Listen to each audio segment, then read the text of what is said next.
we've become part of the fabric of Denver. I mean, we've become a community asset that is bringing people together. We're changing lives, you know? You do laugh, but it's true. I know I didn't mean to laugh like I'm being snarky, but there's a truth to it, because it sounds so cliche, but there's a truth to it, because you see entrepreneurs that are disenfranchised have amazing ideas come through our doors and get plugged in and scale to a level where they can, you know, have levels of success. I mean, to me, that tells a great story about not just an isolated campus like what we're doing here, but it tells a bigger story about a whole community, the city of Denver. It tells you the type of people that choose to live here.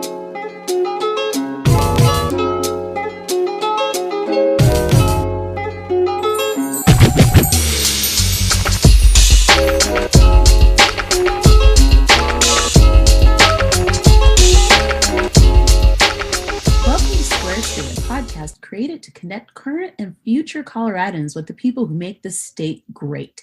Learn about running a business, creating products, and general topics about life in Colorado.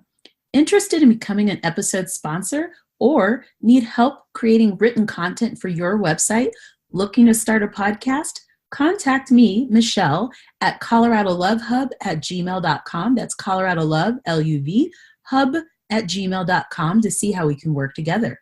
Are you looking to create a new business website or blog? Use SiteGround as your new website's hosting home. I've decided to break up with HostGator and Bluehost and move to SiteGround. I'm a proud affiliate and am so excited to experience faster site speeds and great customer service. Check out the show notes for more information on SiteGround today. Hey everyone, welcome to Square State. I am your host, Michelle Jackson, and today's guest is so nice, so awesome. He's a new dad. He has way too much sleep, I think. He looks so refreshed. He works at one of the best resources in Denver that I think a lot of people may want to get some more information about, which is why I've asked him to be on this show. And it's just an all-around awesome guy. So Jesse, welcome. Jesse Shuler from the Commons on Champa. Thanks for having me, Michelle. And I was kind of rolling my eyes over here when you said I'm so well rested. I'm totally faking it. Fake it till you make it. Totally. But yeah, my wife was actually very nice and allowed me to not have to do the bottle feeding last night. So yeah, I actually am feeling well rested today. So that's great. So we're going to get started. We had some technical difficulties. Oh my God. Understatement. But that's okay because we figured it out and we're recording. Yeah. And I'm just really, one of the things that I'm doing this fall is getting connected with resources or people and just information to help people who are here in Denver and the Denver-Boulder metro area. So you are specifically at the Commons on Champa. If you could explain to people what exactly that is and your role, that would be awesome. Sure. So my role at the Commons on Champa is, you'll see me when you come into the front door. I am the community manager / assistant manager. We're part of a two-person team that's both employed by the Downtown Denver Partnership. I'm super fortunate and blessed to be working for such an amazing organization that's doing so much work and impact for the downtown of Denver. But yeah, the Commons on Champa is an initiative of the Downtown Denver Partnership. It's part of an area plan for the downtown, which was constructed back in 2012.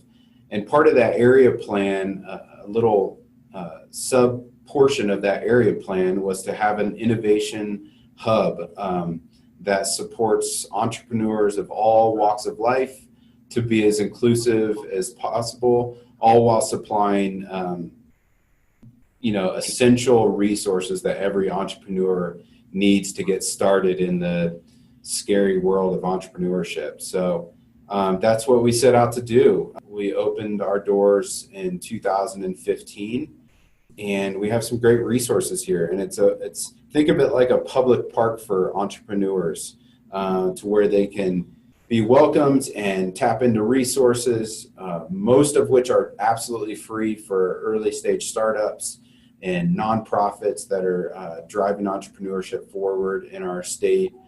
We provide all of our resources and programs and workshops and actual co-working space for free. There is portions that have a cost if you are doing, private reservations in conference rooms like 3 times a week, that we have like allotted hours that we provide for free, but then it falls into like an hourly rate after those free hours are used and things like that. But happy to elaborate more on that if you'd like. But essentially, we're just a awesome, inclusive 20,000 square foot campus that's designed to support entrepreneurs.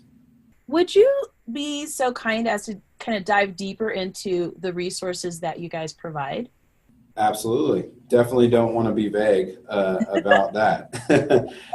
The resources that we provide, I'm going to start kind of on the lower level. So like you walk in the front door, you're going to have a campus that has awesome technology, really fast free Wi-Fi, sponsored access through Xfinity Wi-Fi. So Comcast provided really fast Wi-Fi for us. Doesn't require a password or an account with Comcast to get connected, which is unique. You come in, sit in our innovation lounge Monday through Friday, 9 to 5. We offer free coffee that's sponsored by Luna Gourmet.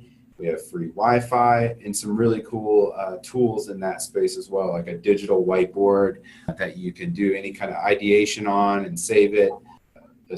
Good snacks, and we always have free food around, extra food. So, and also just a great community of open-minded people that are just creating awesome stuff and that are naturally really open to hearing out what it is that you're working on, and people that naturally want to just see how they can help one another. That's the atmosphere that I've worked really hard to create here at the Commons. So by nature, entrepreneurship can be somewhat isolating. I hear all the time that people have been working in coffee shops or at their home going absolutely stir crazy. And when they find out about the Commons, that it is like this public park where they can feel comfortable in and call it their home as they're working on building their business, it's like a huge burden and weight is just lifted off their shoulders. And then on top of that, we can add additional resources like an amazing mentorship platform, which lives online. We have vetted 85 mentors that are giving back for all the right reasons, that have either founded a company, had great success, or had great failures, and truly understand the value of mentorship and want to give back. So we got excited about our mentor community, and we found a platform that could connect proteges with our mentor community. It's called UVise. That's the platform. But the program is called In Commons Mentorship, which you can learn about and sign up for on our website, thecommons.co. So that's an amazing resource. It's very grassrootsy in nature. We also are taking that community that lives online and building connective events around it, like group mentorship sessions that are focused on particular topics. So we find the right mentor that's an expert around a certain topic, whether it be branding or the topic of financing growth, how to build a team, things like that. So it'll pull the right group of proteges in the room, which we host here at the Commons, and meet with that mentor. So we really see a lot of impact in those group mentorship sessions. Another resource we have is office hours. That's in-house office hours. That program is organized and run by actually the City and County of Denver's Office of Economic Development. They have a full-time city employee. Her name is Carrie Singer. She's absolutely an angel to the Commons. She helps us with programs and really runs that office hours program up on the second floor. So it's like a small business assistance center that will offer technical assistance, great referral network, loan options. She has great partnerships and relationships in the community. So she's done a reach out to bring other advisors from other organizations to help with that office hours. So we currently have around 12 advisors that work for different micro lenders. The U.S. Patent and Trademark Office actually sends 2 advisors over once a month. The U.S. Small Business Administration has a 2-person team that comes over and offers technical assistance. So that office hours portion is really cool because it's taking those federal resources and resources that are spread out all across the city, all under one roof. So imagine folks working in the Innovation Lounge that could easily pop up and do an office hours visit one-on-one totally for free. So that's a great resource. Actually, before you go further, I actually had no... Sorry to ramble there. No. I actually had no idea about several of these. And so I'm trying to figure out, how do people tap into, if you're a new person, you've just arrived, you see, your smiling face, because you're always pretty happy. You're like me, a resting smiling face instead of the other. Yeah. So how do people kind of get introduced to those resources if they're new to the space?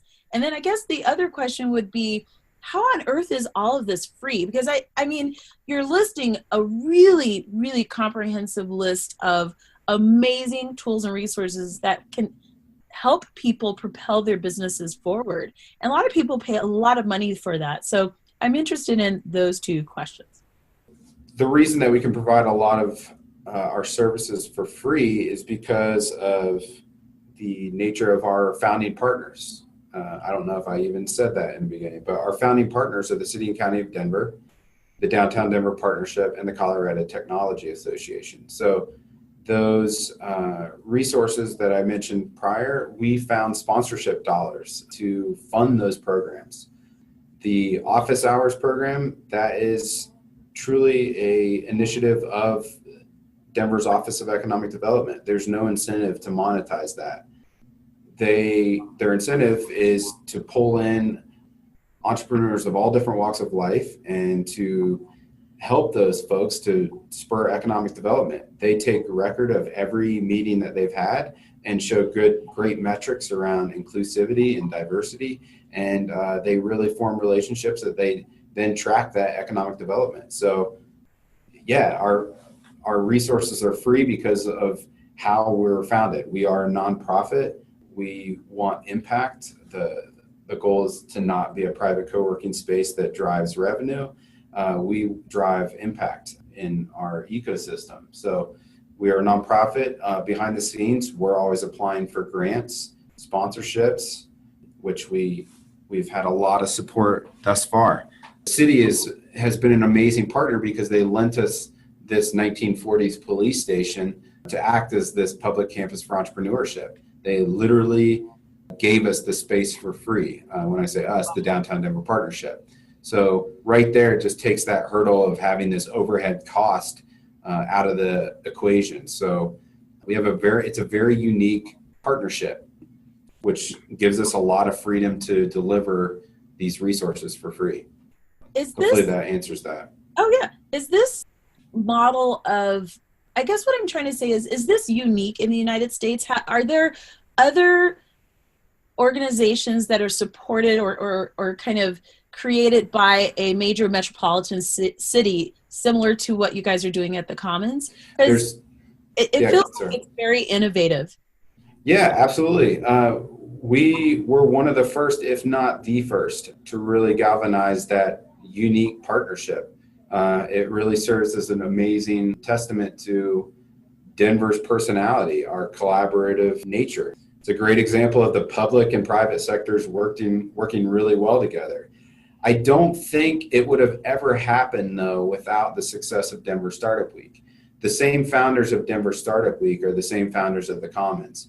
So with Denver Startup Week, the raving success that has had, there needed to be a place where Denver Startup Week lived year-round. So we believed that we could make that happen.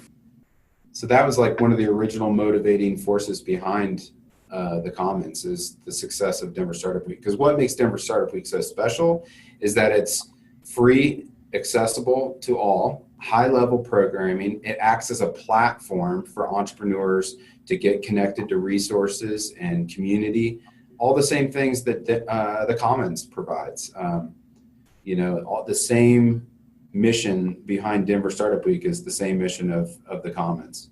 Hopefully that provides a little bit of a backstory narrative to how the Commons launched.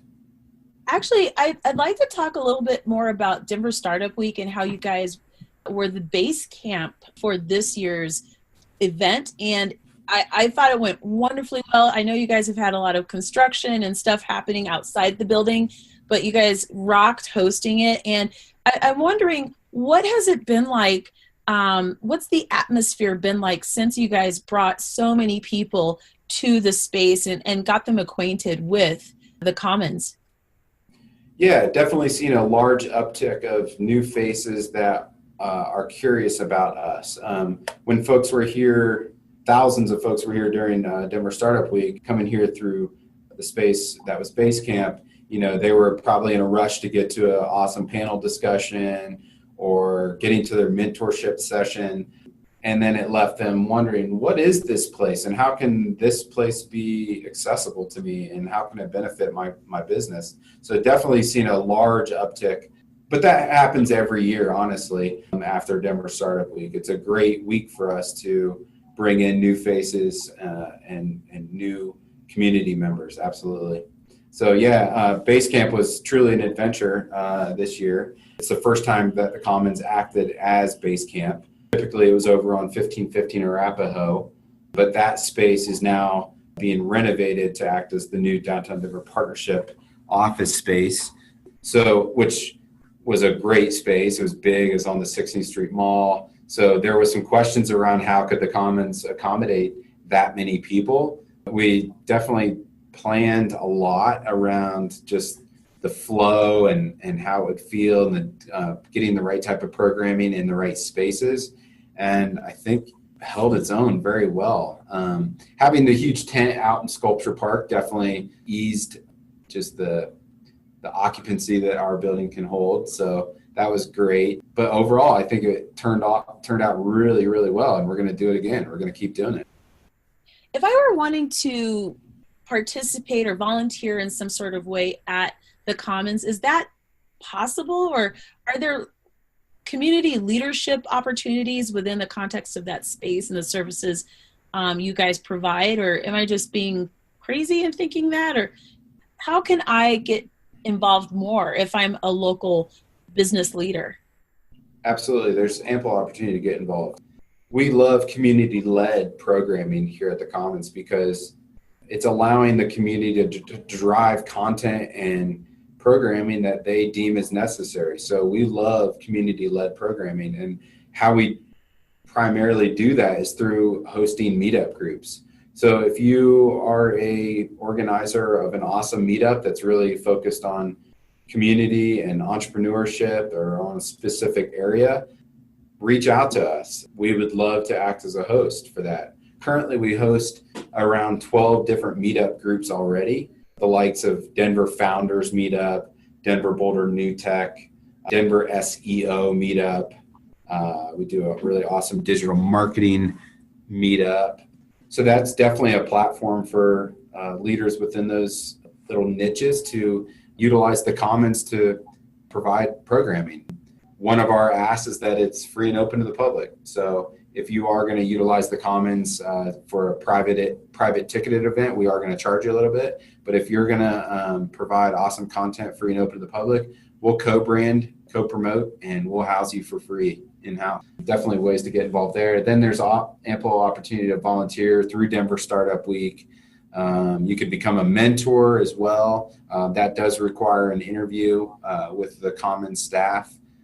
But I get requests all the time. Just yesterday, I met with a gentleman who wants to do a public speaking workshop series around storytelling around your business. So that's a gentleman that wants to just do this for free. So we built out a whole series that's going to be happening starting in January. That is community-led programming, which we absolutely love. So if any of those things that I said sparked your interest, reach out to me. So what is Denver's business atmosphere like based on what you've seen at the Commons? Is it a great place, you think, to start a business, or is there a lot of support for entrepreneurs in addition to the Commons space and Denver Startup Week? And what do you think makes Denver stand out, in the state of Colorado in terms of supporting the entrepreneurs in its community? Well, it's really funny that you asked that, because right before this podcast, I was in a room of probably 28 individuals that work for companies that are acting as resources for Denver's entrepreneurs. Whoa. And just so those entrepreneurs out there that are wondering, like, what is Denver like? Just know that I was in a room full of different organizations that claim to be great resources, and we were all talking to each other, getting to know each other, getting to know what each organization is working on, what their initiatives are. And we're all working together behind the scenes to create a healthy ecosystem, a referral network. We actually have a communication tool that allows us to make really quick referrals. If we're not the right resource, we'll tap you into our network.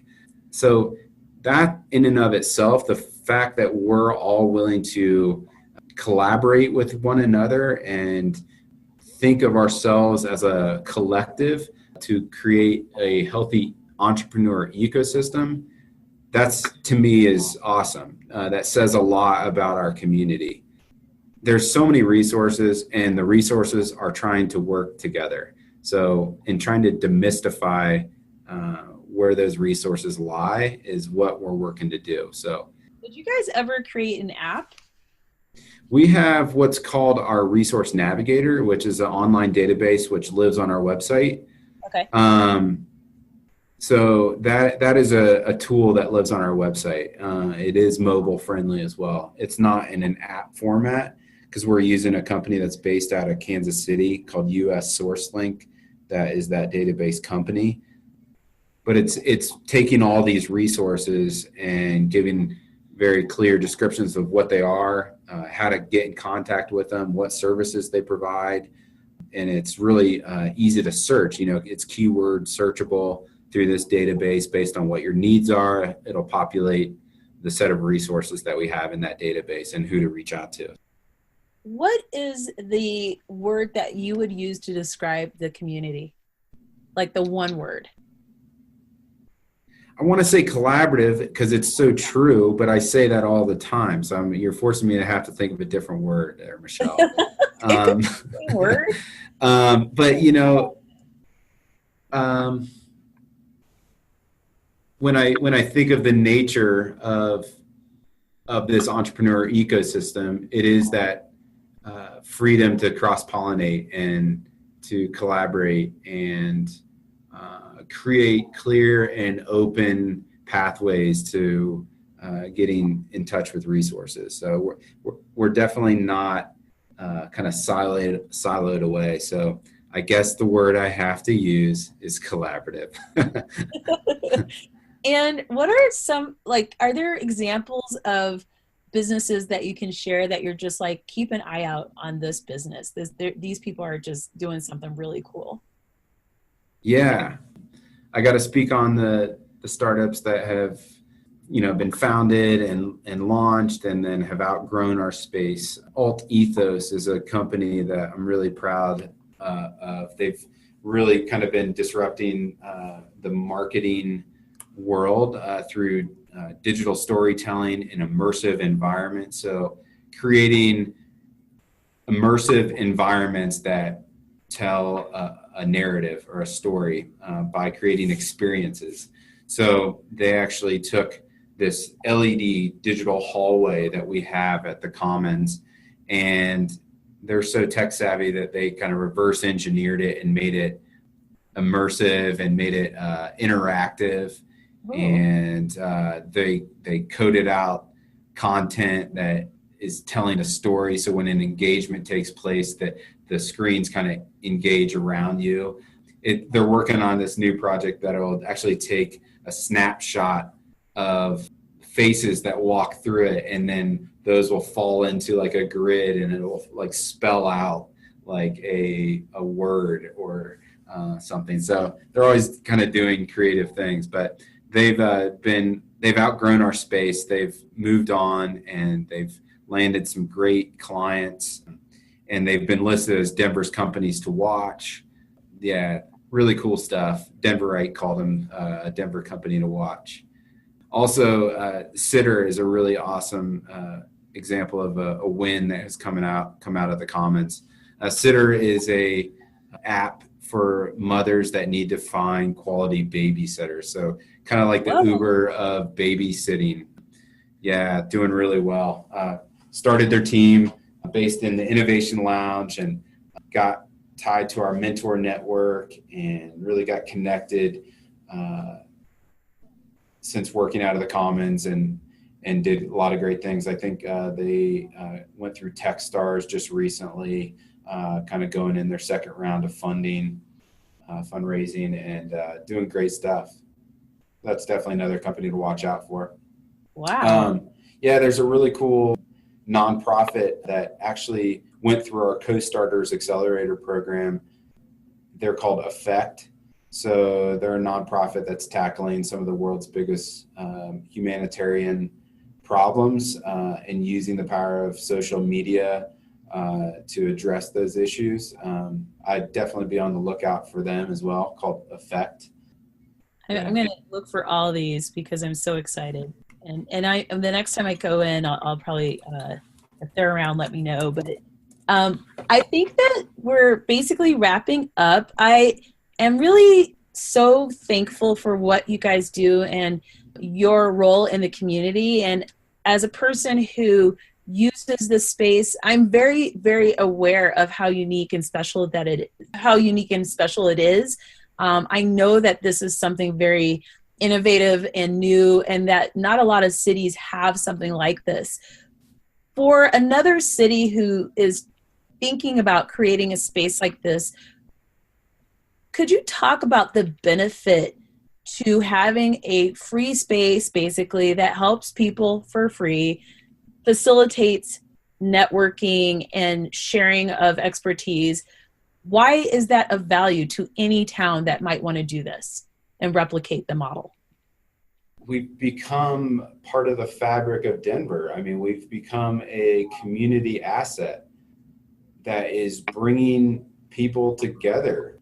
We're changing lives, you know? You do laugh, but it's true. I know I didn't mean to laugh like I'm being snarky, but there's a truth to it, because it sounds so cliche, but there's a truth to it, because you see entrepreneurs that are disenfranchised have amazing ideas come through our doors and get plugged in and scaled to a level where they can, have levels of success. I mean, to me, that tells a great story about not just an isolated campus like what we're doing here, but it tells a bigger story about a whole community, the city of Denver.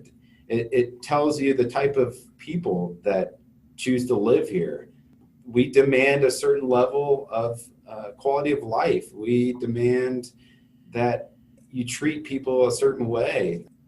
That's just what works in this community. If that doesn't sit well with you, you tend to not do good here. That kind of give first mentality really, it suited me really well. I observed it right away when I first moved here, and I wanted to be that way and emulate a lot of the city leaders that were doing amazing works, and it's worked. I feel fulfilled every day with my job. I feel fulfilled in connecting entrepreneurs to other individuals and resources and networks.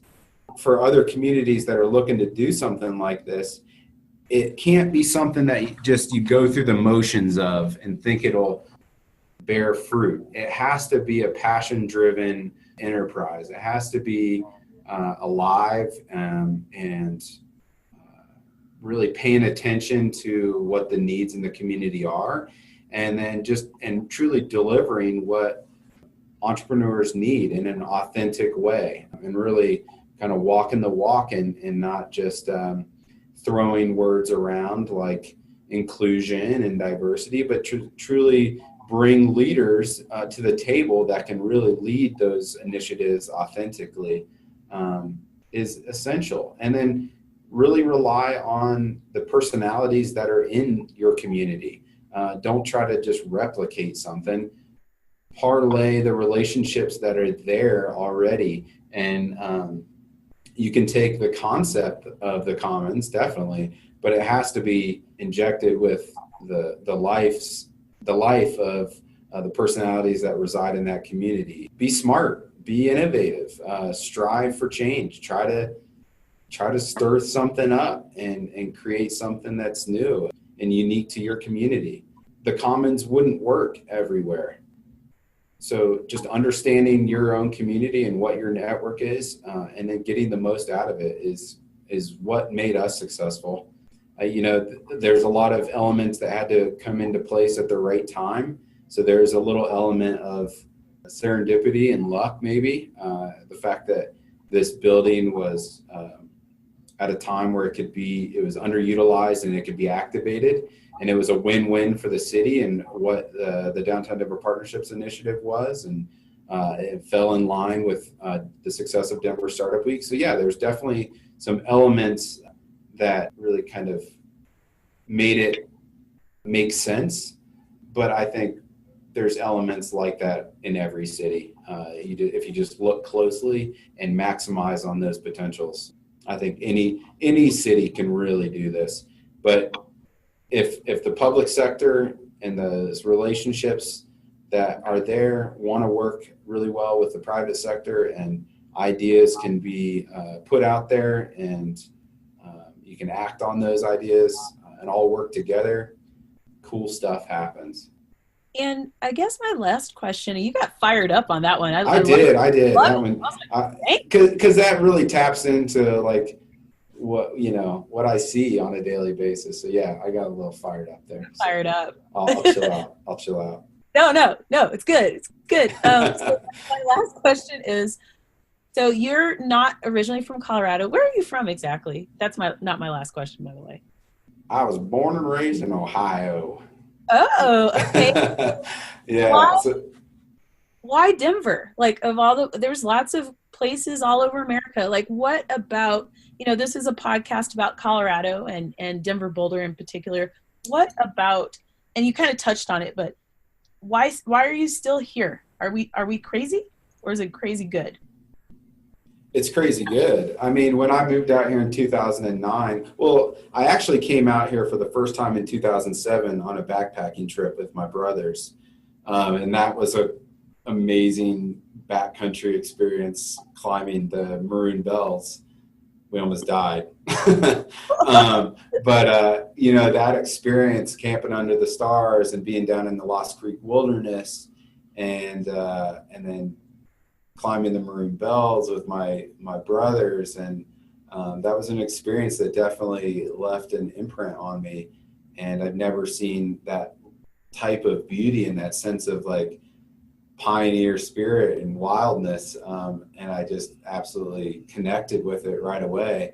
And at the time, I was actually living and finishing up college down in South Florida. So I actually lived in South Florida before I moved out here, and that experience was like, I got to move back. And then I met my future wife down in South Florida, and she was actually born and raised in Ohio as well. And we had similar aspirations to move to a location that, soothed our soul with that natural beauty. So, and in 2009, Denver felt totally different than what it does now. We totally were in a depression. Yeah, it was depressing, but I feel like that was all of America. Yeah, that's true. America was bad. Yeah, it was rough. But at the same time, there was individuals out here that were awesome, like, really talkative folks that you'd meet at a pub or something. And there's that spirit of adventure and that spirit of like, anything you can, if you set your mind to it, you can make it happen here in Denver. I just like that spirit.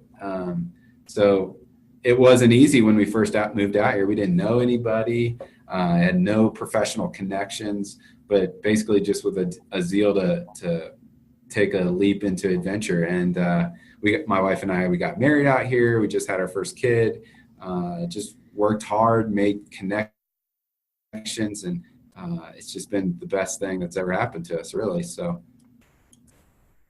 yeah. Actually, I'm going to ask you one last question. This one will be the last one. How did you meet all the people that are now in your network? You mentioned you moved here, you didn't know anyone. Like, how did you guys go about doing that? Was it easy to connect with people? And you were here during, the Great Recession. It was full blown, and that was a hard time. Mm-hmm. So, you were meeting nice people out and about, but was it an easy place to meet people in general? Yeah, my network really expanded pretty quickly. It all ties back to kickball. Yeah. We played in an intramural, not intramural, but just like a community kickball league, and going out to Illegal Pete's afterwards. And a guy that was on my team was a founder of a company called Wit Creative. My wife worked in education, and so her network kind of grew rapidly. I actually found out about the Commons through a connection that my wife had through Denver Public Schools. So my Rolodex kind of grew really quickly, especially when I came into the Commons. When I first came into the Commons, I actually worked for the Colorado Technology Association, which is a founding partner. I was their membership manager, so worked, and they actually were officed in the Commons. And I started to get really excited because that was right when the Commons started to open. I got really excited about the potential in the community that was starting to form. And Eric Matisek, who was the president and CEO of the Colorado Technology Association at the time, kind of saw my abilities around community building and things like that. So, and I expressed my passion for what I felt the potential that the Commons could have. And he saw that passion and kind of restructured some things. And I moved into the role that I'm in now. And then over time, since I needed to have access to more financial things, it made sense to be part of the managing partner, which is the Downtown Denver Partnership. So I made a really easy transition as the Downtown Denver Partnership employee. So yeah, I just met people very organically and just tries to seize opportunities as they came. All right, everyone, you heard it. Great place to live, opportunity. Totally. Got a splash of hustle. Now he's got a wife, a cute little baby. She's really cute. Ridiculously cute. And just a part of an amazing community, really making a huge difference, because without entrepreneurs, there's no business. So for me, I want to extend a heartfelt thank you. I appreciate the time that you took to speak with me today. We did have a little thing with the technology, but that happens. And I wanted to make sure that I included the Commons, and you guys are part of the foundation, if you will, of Denver. And so there's just resources that new people, especially, it's nice to know that they're there. And if you're a longtime resident like myself, it's nice to know that you're there. There are things that you talked about within the course of the show. I was like, I didn't know about that. And I've been going, and obviously I need to be asking more questions, but I hope that this episode will be a resource for people and just hey, we need to check this out. Help us, give us feedback too. If there's areas that, where those resources don't jump out at you, there's a problem there. So we're open to feedback. So please share your experience when you come out to the Commons on Champa. Please let me know your thoughts. We're always trying to evolve and change and become better. Just want to throw that out there as well. And if people like reach out to you or check out the website, could you share that information? And do you guys have an Instagram page and Yeah, share? we're on all the social medias. Our handle for our Instagram is at Commons on Champa. Same for our Twitter. We're on Facebook. Our website is thecommons.co. Has a lot of great information there. We have a newsletter that you can sign up for under the contact us portion. We put out a monthly newsletter that really highlights some of the key programs that we're working on, things that you just need to know that are happening here at the Commons. And yeah, definitely Twitter is a great voice for us. So follow us on Twitter as well. And as you are taking photos here at the Commons, make sure you're hashtagging #CommonsDenver. That is our hashtag. So. Awesome. I will include all that information in the show notes. So once this episode goes live, that information will connect to the show. So it will be easy to find. And just a huge thank you for hanging out with me today virtually.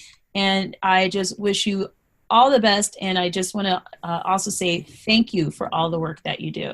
Michelle, it's a pleasure. And thank you for putting this together. You are a rock star. So really appreciate it. Thanks so much.